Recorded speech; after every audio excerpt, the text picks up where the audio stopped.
देश भर में आजादी के अमृत महोत्सव के अंतर्गत कार्यक्रम किए जा रहे हैं, तो वहीं पीएम मोदी के आह्वान पर देश भर में हर समुदाय के लोग तिरंगा यात्रा निकालकर समाज को जागरूक करने का काम कर रहे हैं। आज भी इसी कड़ी में कानपुर में मुस्लिम समुदाय के लोगों ने पटकापुर से एक विशाल तिरंगा यात्रा का आयोजन किया।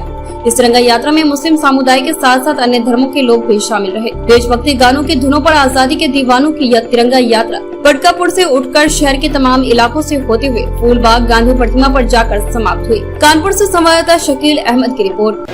आज कहां से तिरंगा यात्रा निकाली गई है, क्या संदेश? आज ये हमारे पटकापुर नवाब साहब के हाथे से तिरंगा यात्रा निकाली है और उसका सबब, उसका रीज़न ये है कि 15 अगस्त सन 1947 को हमारा जो देश आज़ाद हुआ था, बल्कि यूँ कहूँ कि हक़ की बातिल पर जीत हुई थी। और बहुत अच्छी तारीख़ ये हमारे महल्ले के बबलू साहब ने, इब्ने हसन जैदी साहब ने रखी है। अभी 3-4 रोज़ पहले यानी 9 तारीख़ को प्रॉफिट मोहम्मद साहब के नवासे इमाम हुसैन अलैहिस्सलाम ने करबला के मैदान में बातिल के ऊपर जीत हासिल की थी। और एक दिन बाद यानी आज 14 अगस्त है, कल हिंदुस्तान ने बातिल के ऊपर हक़ की जीत हुई थी। और ये जो तिरंगा यात्रा निकाली है, एक बेहतरीन इससे संदेश जाता है, मैसेज जाता है। वो ये जाता है कि हमारे उन बच्चों को या हमारे उन जवानों के, हमारे उन बूढ़ों को जिन्हें नहीं मालूम है कि 15 अगस्त क्या है, इस तिरंगा यात्रा के ज़रिए से हमने उनको बेदार करने की कोशिश की है कि कम से कम हमारे बच्चों को, जवानों को, बूढ़ों को मालूम हो जाए कि 15 अगस्त जिसने हमारे हिंदुस्तान के हिंदू, मुस्लिम, सिख, ईसाई ने कुर्बानियाँ दी थी। और 15 अगस्त सन 1947 को हमारा देश आज़ाद हुआ था। उसमें बहुत लोगों ने बलिदान, कुर्बानियाँ पेश करके अपने इस वतन को आज़ाद कराया था। इस तिरंगा यात्रा का यही मकसद है, यही रीज़न है। आज कहाँ से तिरंगा यात्रा निकाली है?